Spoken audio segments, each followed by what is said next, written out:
بفضل الله وبرحمته فبذلك فليفرحوا هو خير مما يجمعون সূরা ইউনূস আয়াত নম্বর 58 আল্লাহ সুবহানাহু ওয়া তাআলা বলেন কুল হে নবী সাল্লাল্লাহু আলাইহি ওয়াসাল্লাম আপনি বলে দেন বিফাদলিল্লাহি ওয়া বিরহমাতিহি কোন একজন মুমিন বান্দা যখন আল্লাহর পক্ষ থেকে কোনো নিয়ামত পেয়ে থাকে, আল্লাহর রহমত বরকত পেয়ে থাকে, তখন যেন তারা ফাবিযালিকা ফালিয়াফরাহু যেন তারা খুশি হয়ে যায়। সুবহানাল্লাহ।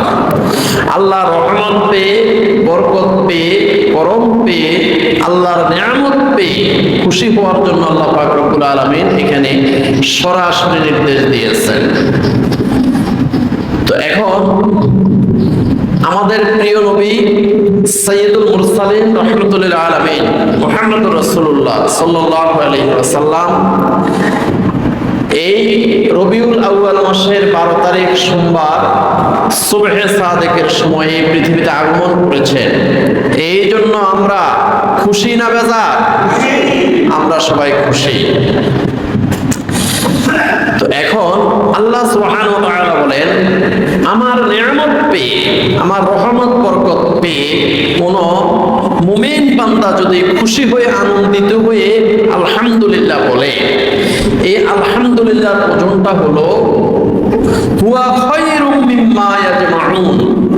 কাফের মুশরিকেরা সারা পৃথিবীর মধ্যে যতগুলো ধন সম্পদ উপার্জন করেছে, যত ধনাগার, যত অট্টালিকা করেছে, যত টাকার পাহাড় বানিয়েছে, সমস্ত ধন সম্পদগুলো যদি এক পাল্লায় রাখা হয়, ওই সমস্ত ধন সম্পদের ওজনের চেয়েও ওই আলহামদুলিল্লাহর ওজন বেশি হবে কোন একজন মুমিন বান্দা যদি আল্লাহর রহমত পেয়ে, বরকত পেয়ে, আল্লাহর নিয়ামত পেয়ে খুশি হয়ে আলহামদুলিল্লাহ বলে। সুবহানাল্লাহ।